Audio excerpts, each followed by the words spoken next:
Your name, ang palagay mo sa amin, Fragman.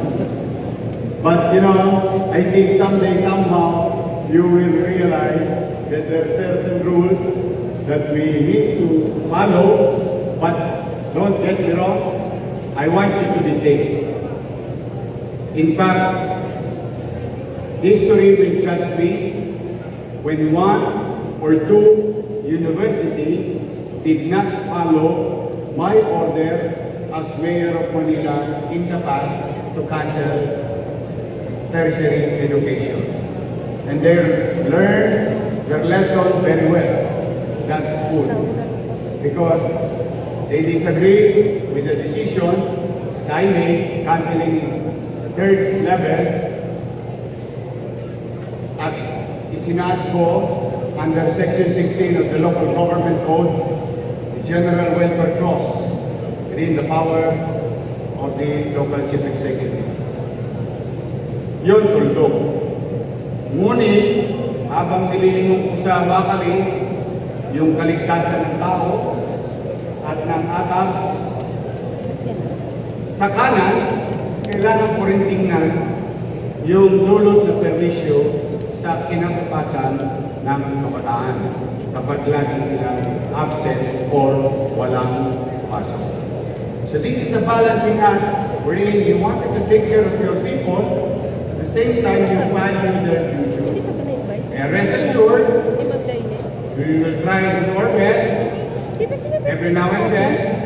Sa Center of Education, very unique city of Manila, we are the most schools in Metropolis that it will do its job on time, timely, and there is enough time for proper importation. Kaya bukas may bagyo.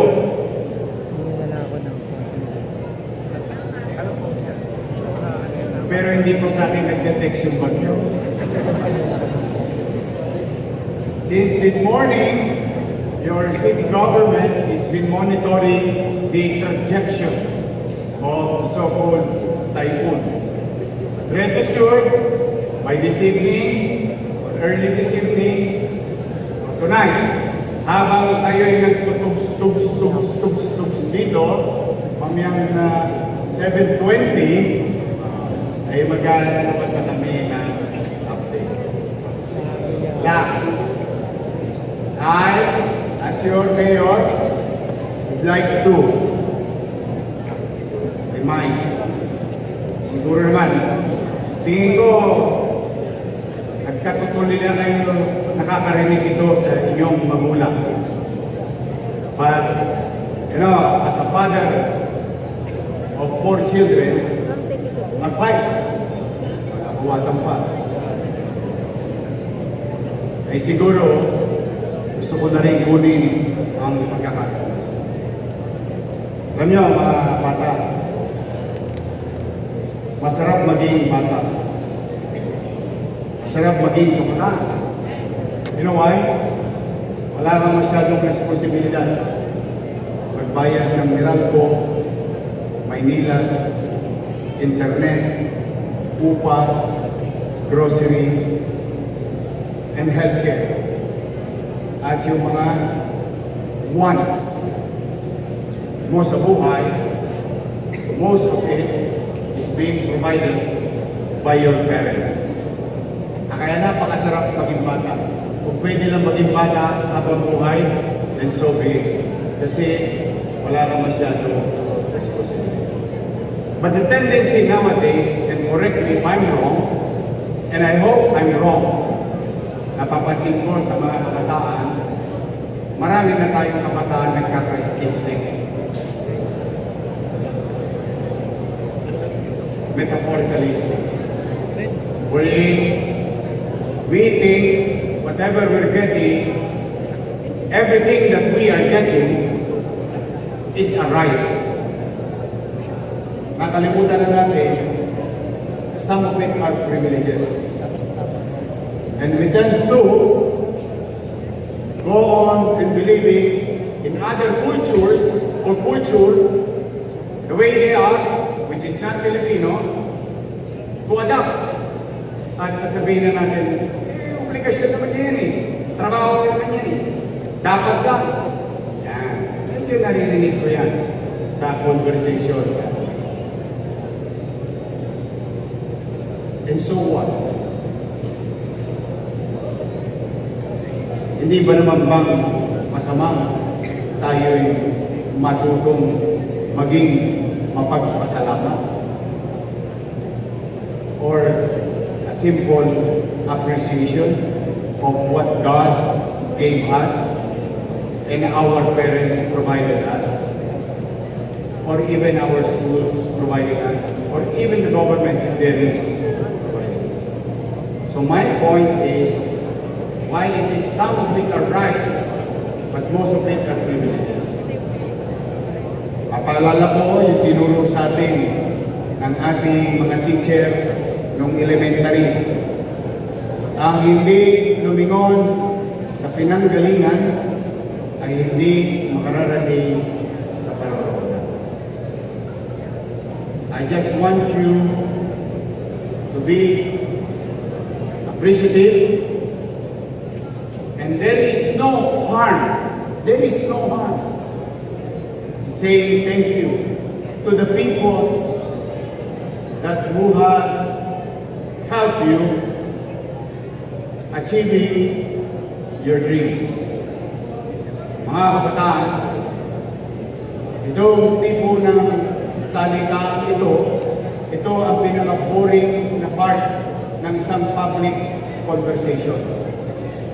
But I ought to speak that way today because I believe kakaiba ang Batang Maynila. Ang Batang Maynila, magalang, masipag, maabilidad, bukod sa maganda at gwapo pa.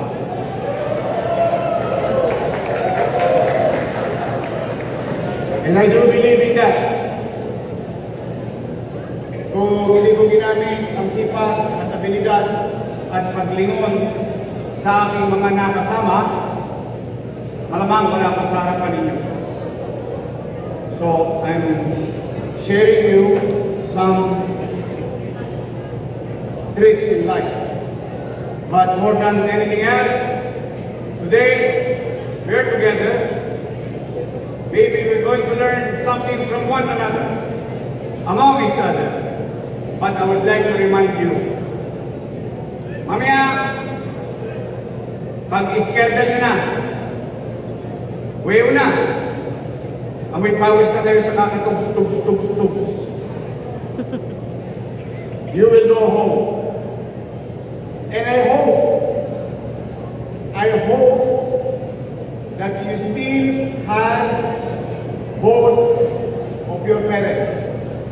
Sana buhay pa ang nanay at tatay ninyo. Ako'y bilang lubos na sa magulang. Wala pa akong kapatid. I'm happy for you if you have. Don't miss the opportunity today. And why not? Say thank you to your parents, to your mom, to your dad. Tatay nyo, sa nanay nyo. Di man kayo nagkakasundo kay barbaridad. Nagpakailan ko sa hindi pagkakasundo. But you have an opportunity today to make your parents feel that you love them. Huwag niyong sayangin ang oportunidad na yun. To say the word, I love you, say thank you, even in text or whatever way, paano pamamaraan. Show our gratitude to our parents and love and care. Habang may panahon pa. Tapos pag wala na yung mga yan, kahit 1,000 beses mong gawin, kahit 1,000,000 beses mong panuhin, hindi na nila yan malalaman. Yes, So, tama. meron man akong gustong impart more than what you're going to learn through the leadership of Youth Bureau and SK Federation, I just want we, as Manileño, to show to the country that kahit tayo nasa highly urbanized setting, we love our elders. We value our elders. We value and love our parents. And we know who we are. We are Manileño. Kami ay mga batang Maynila. Katulad ng tinuring sa kanta kanina, ang awit ng Maynila. Anong sinasabi? Maynila, Maynila, dalhin mo ang bandila. Then, let's start from there. Our attitude towards our parents is showing love and care and appreciation for their effort. So, maaaring gawin nyo, maaaring hindi. But, again and again, parang sirang plaka, paulit-ulit kong sinasabi at paulit-ulit kong sasabihin. Don't miss the opportunity to make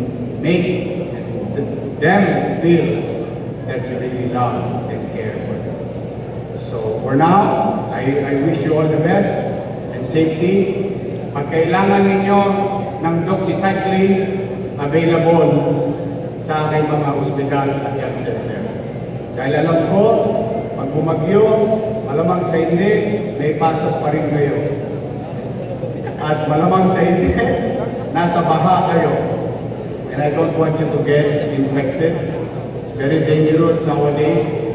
I hope the leaders of this country, some leaders of this country learn the lessons of their mistakes and not for our children, the next generation, not to suffer the same thing that we are suffering today. But we must continue to move forward and in our own little way as local government unit, may mga gamot po kami na makapagdadagdag pangkaligtasan at proteksyon sa bawat isa sa inyo.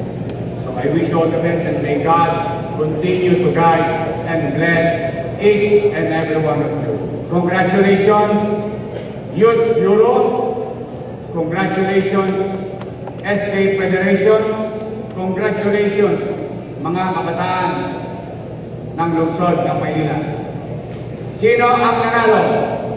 Team Nanay o Team Ataps? May pasok pa rin, mamaya. Charot. Mag-iingat kayo at pagpalainawa kayo ng mga kapal. Maraming salamat. Manila! God bless. Thank you. Vice Mayor Chi Atienza, as the youth sector of the City of Manila shall present a certificate of recognition. And the certificate of recognition will be presented by the Manila Youth Development and Welfare Bureau Director John Daniel Lino, Councilor Yan Ibay, and Chairperson of Technology, Mac Erickson Cinco. Once again, palakpakan natin everybody, Mayor Isko Magoso and Vice Mayor Chi Atienza.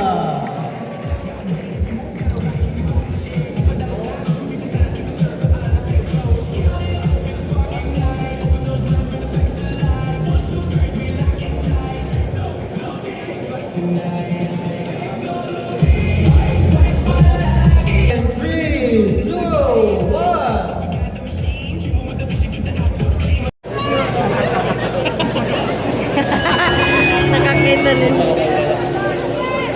Magandang araw po sa inyong lahat. Ako po si Chairman Jeremy Degan ng National Nation. Malibig po sa President. Malibig po itong binabati ng kasamaan sa Manila ngayon for 2.0. First and foremost, gusto ko po magbigay pugay. Mga kuya sa gobyerno, no less than our former Chair of the National Youth Commission and now Senator William back. And of course, ang aking kuya sa nag-lead ng City of Manila, no less than Mayor Francisco Isko Moreno Mendoza. And siyempre gusto ko pong batiin ang ating